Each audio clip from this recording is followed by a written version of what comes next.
एक ऐसे वक्त में जब अंधश्रद्धा का विरोध करने वाले लेखकों नरेंद्र दाभोलकर, गोविंद पानसरे और एम कुलवर्गी आदि को इसके लिए अपनी जान गंवानी पड़ रही है और बड़ी संख्या में ऐसे संगठनों और लोगों को अतिवादियों की धमकियां और प्रताड़ना का शिकार होना पड़ता है।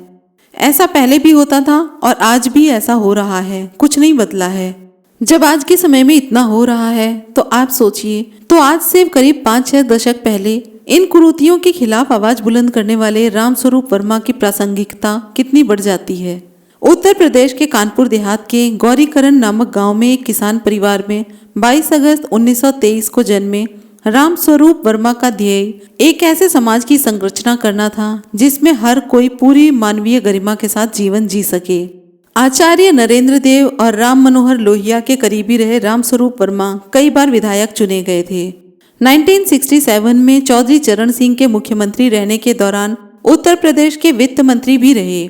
प्रखर और प्रतिबद्ध समाजवादी रामस्वरूप वर्मा आजादी के बाद भारतीय राजनीति में उस पीढ़ी के सक्रिय राजनेता थे जिन्होंने विचारधारा और व्यापक जनहितों की राजनीति के लिए अपना सर्वत्र अर्पित कर दिया था। लगभग 50 साल तक राजनीति में सक्रिय रहे रामस्वरूप वर्मा को राजनीति का कबीर कहा जाता है। 1957 में रामस्वरूप वर्मा सोशलिस्ट पार्टी से भोगनीपुर विधानसभा से उत्तर प्रदेश विधानसभा के सदस्य चुने गए। उस समय उनकी उम्र 34 वर्ष की थी। 1967 में संयुक्त सोशलिस्ट पार्टी से 1969 में निर्दलीय, 1989 में शोषित समाज दल से विधानसभा के सदस्य निर्वाचित हुए। 1999 में छठी बार शोषित समाज दल से विधानसभा के सदस्य चुने गए। उन्होंने अर्जक संघ की स्थापना 1 जून 1968 को की थी। अर्जक संघ मानववादी संस्कृति का विकास करने का काम करता है। इसका मकसद मानव में समता का विकास करना, ऊंच नीच के भेदभाव को दूर करना और सबकी उन्नति के लिए काम करना है। संघ 14 मानवतावादी त्योहार मनाता है। इनमें गणतंत्र दिवस, अंबेडकर जयंती, बुद्ध जयंती, स्वतंत्रता दिवस के अलावा बिरसा मुंडा और पेरियार रामास्वामी की पुण्यतिथियां भी शामिल हैं। अर्जक संघ के अनुयायी सनातन विचारधारा के उलट जीवन में सिर्फ 2 संस्कार ही मानते हैं, विवाह और मृत्यु संस्कार। शादी के लिए परंपरागत रस्में नहीं निभाई जाती। लड़का लड़की संघ की पहले से तय प्रतिज्ञा को दोहराते हैं और एक दूसरे को वरमाला पहनाकर शादी के बंधन में बंध जाते हैं। मृत्यु के बाद अंतिम संस्कार मुखाग्नि या दफनाकर पूरा किया जाता है, लेकिन बाकी धार्मिक कर्मकांड इसमें नहीं होते। इसके 5 या 7 दिन बाद सिर्फ एक शोक सभा होती है। अर्जक संघ के मुताबिक दरअसल हमारे हिंदू समाज में जन्म के आधार पर बहुत ही ज्यादा भेदभाव किया गया है। कोई पैदा होते ही ब्राह्मण तो कोई वाल्मीकि होता है। ब्राह्मण समाज धर्म ग्रंथों का सहारा लेकर सदियों से नीची जातियों का दमन करते आए हैं।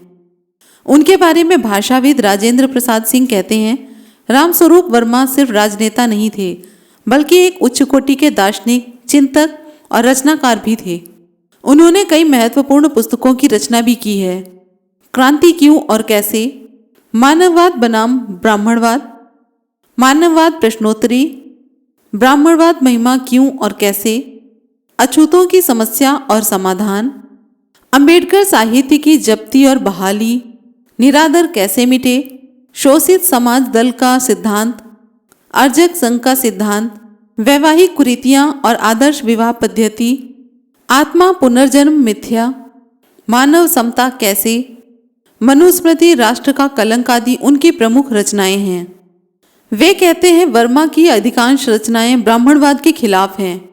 पुनर्जन्म, भाग्यवाद, जात पात, ऊंच नीच का भेदभाव और चमत्कार सभी ब्राह्मणवाद के पंचांग हैं। जो जाने अनजाने ईसाई, इस्लामी, बौद्ध आदि मानववादी संस्कृतियों के प्रकारांतर से स्थान पा गए हैं, वे मानववाद के प्रबल समर्थक थे। वे मानते थे कि मानववाद वह विचारधारा है जो मानव मात्र के लिए समता, सुख और समृद्धि का मार्ग प्रशस्त करती है।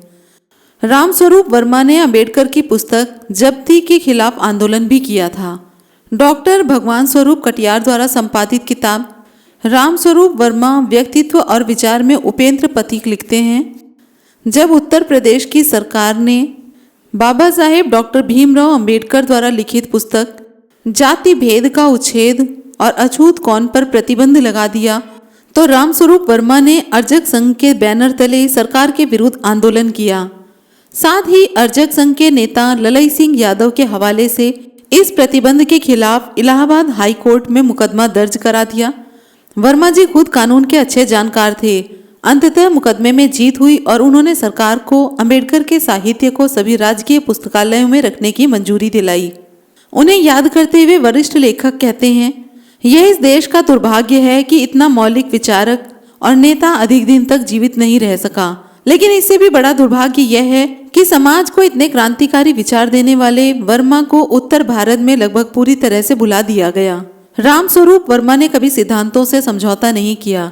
उनकी दिलचस्पी राजनीति से अधिक सामाजिक परिवर्तन में भी थी। वे वैज्ञानिक चेतना पर जोर देते थे। उनका निधन 19 अगस्त 1998 को लखनऊ में हुआ। एक ऐसे वक्त में जब अंधविश्वास और सांप्रदायिकता के खिलाफ लड़ाई में सिर्फ आतंकवादियों से ही नहीं, पूंजीवादी व्यवस्था से भी लड़ना है, तो रामस्वरूप वर्मा के वैज्ञानिक तर्कयुक्त और पाखंड से दूर विचार उपयोगी साबित हो सकते हैं। तो ये थी जानकारी अर्जक संघ के संस्थापक रामस्वरूप वर्मा के बारे में।